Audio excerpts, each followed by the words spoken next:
Ibu, Bapak, Saudari dan Saudara yang terkasih di dalam Tuhan Yesus Kristus.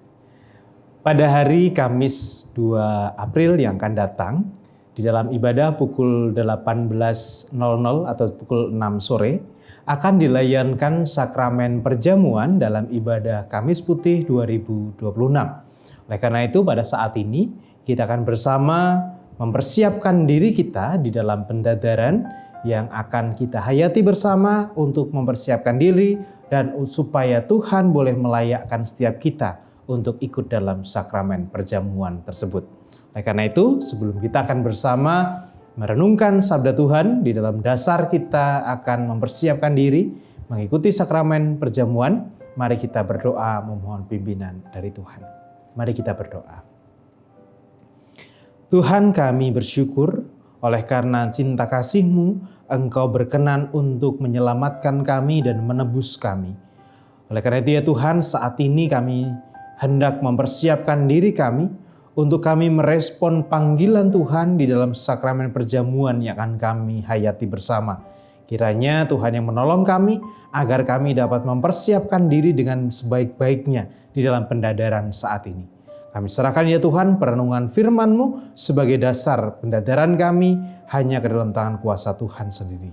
Di dalam nama Tuhan kami Yesus Kristus, kami mohon Roh-Mu yang kudus dan kami mohon hikmat yang dari Engkau. Terpujilah nama-Mu kini dan selama-lamanya. Amin.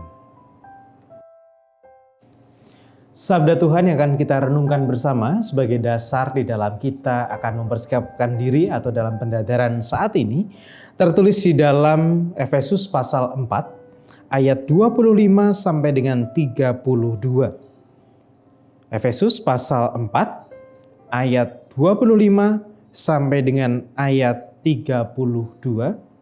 Yang demikian sabda Tuhan. Karena itu, buanglah dusta dan berkatalah benar seorang kepada yang lain, karena kita adalah sesama anggota. Apabila kamu menjadi marah, janganlah kamu berbuat dosa. Janganlah matahari terbenam sebelum padam amarahmu. Dan janganlah beri kesempatan kepada iblis. Orang yang mencuri janganlah ia mencuri lagi, tetapi baiklah ia bekerja keras dan melakukan pekerjaan yang baik dengan tangannya sendiri, supaya ia dapat membagikan sesuatu kepada orang yang berkekurangan. Janganlah ada perkataan kotor keluar dari mulutmu, tetapi pakailah perkataan yang baik untuk membangun.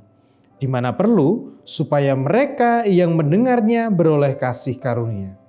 Dan janganlah kamu mendukakan Roh Kudus Allah yang telah memateraikan kamu menjelang hari penyelamatan. Segala kepahitan, kegeraman, kemarahan, pertikaian, dan fitnah hendaklah dibuang dari antara kamu. Demikian pula segala kejahatan. Tetapi hendaklah kamu ramah seorang kepada yang lain, penuh kasih mesra dan saling mengampuni, sebagaimana Allah di dalam Kristus telah mengampuni kamu. Demikianlah bacaan sabda Tuhan. Yang berbahagia ialah setiap orang yang dengan setia merenungkan serta melakukannya. Hosiana. Amin. Sekarang kita hidup di zaman atau di era di mana orang pintar itu banyak sekali. Orang-orang yang punya pemikiran-pemikiran luar biasa, pemikiran itu canggih-canggih, itu banyak sekali. Terbukti ketika dalam teknologi misalnya yang sehari-hari kita lakukan atau kita pakai, video call. Mungkin kita dulu tidak pernah berpikir bahwa kita bisa menggunakan video call, tapi kita sekarang disuguhi dengan teknologi itu. Atau mungkin juga internet, sosial media, atau juga dalam hal pengobatan misalnya, teknologi-teknologi yang lainnya dan juga ilmu pengetahuan yang lainnya sudah berkembang dengan sangat luar biasa, yang itu menunjukkan bahwa orang-orang juga berkembang secara intelektualnya, secara kecerdasannya itu juga dengan sangat pesat.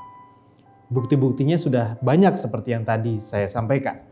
Tetapi yang menjadi persoalan adalah ketika sekarang ini juga di era yang sama juga, orang saling berlomba untuk menjadi yang pintar, orang berlomba untuk kemudian meningkatkan kecerdasan intelektualnya, tetapi pada saat yang sama mengabaikan yang namanya empati atau yang mengabaikan yang namanya sebuah spiritualitas. Dampaknya apa? Teknologi itu dipakai untuk hal-hal yang tidak berkenan di hadapan Tuhan. Misalnya penipuan lewat WA atau juga penipuan lewat sosial media atau juga bentuk-bentuk yang lain yang itu dipakai atau digunakan dari dasar intelektual yang tinggi tetapi empati yang rendah dan spiritual yang rendah. Bahkan kalau di akhir-akhir ini kita lihat di Timur Tengah, perang pun juga menggunakan sebuah perkembangan teknologi. Orang dengan kecerdasannya mendesain senjata dan pada akhirnya senjata itu dipakai untuk membunuh, untuk membumi hanguskan kehidupan yang lain. Hal ini memperlihatkan bahwa orang kemudian mulai berat sebelah, hanya berfokus pada intelektual, tetapi kemudian tidak memfokuskan diri juga kepada empati dan spiritual. Dan saat ini dalam teks kepada jemaat di Efesus, Paulus menekankan bahwa kita harus menjadi manusia baru.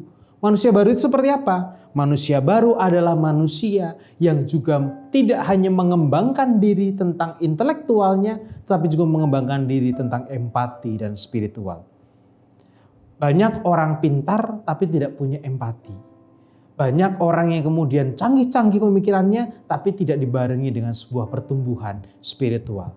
Nah, saat ini kita diajak untuk ayo tingkatkan lagi empatinya, tingkatkan lagi spiritualitasnya. Menjadi pintar itu bukan larangan.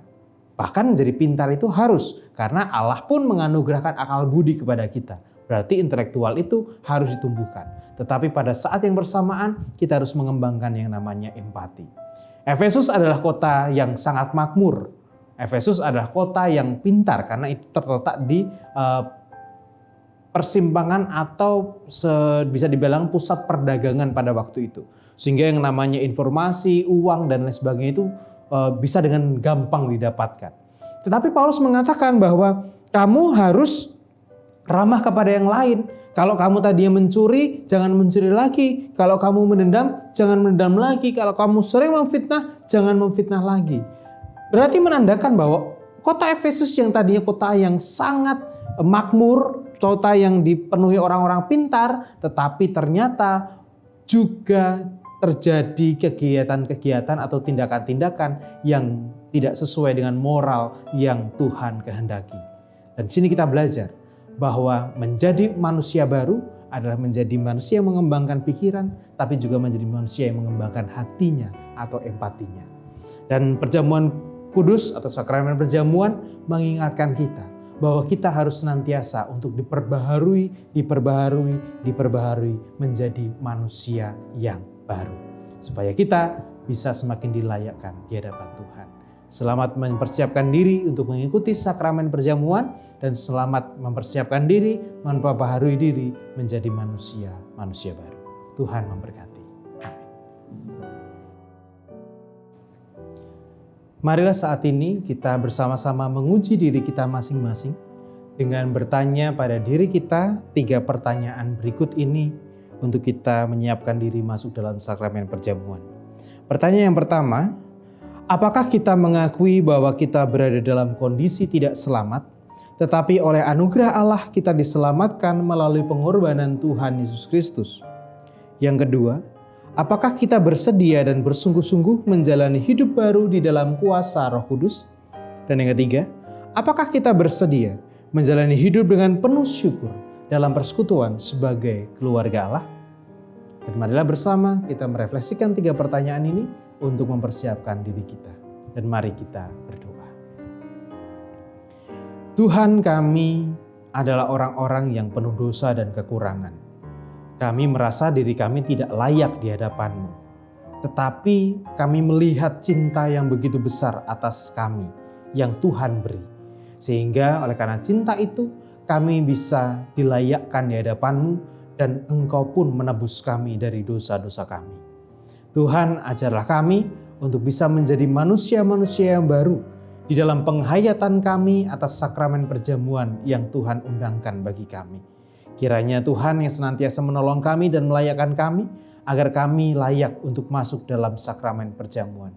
Dan kiranya sakramen itu juga senantiasa menjadi pengingat untuk kami juga memperbaharui diri kami senantiasa agar kami bisa menjadi manusia-manusia yang berkenan di hadapan Tuhan. Inilah doa kami ya Bapa, inilah kesiapan hati kami, dan kiranya Tuhan mendengarkan setiap komitmen dan permohonan kami. Terpujilah nama-Mu kini dan selama-lamanya. Amin.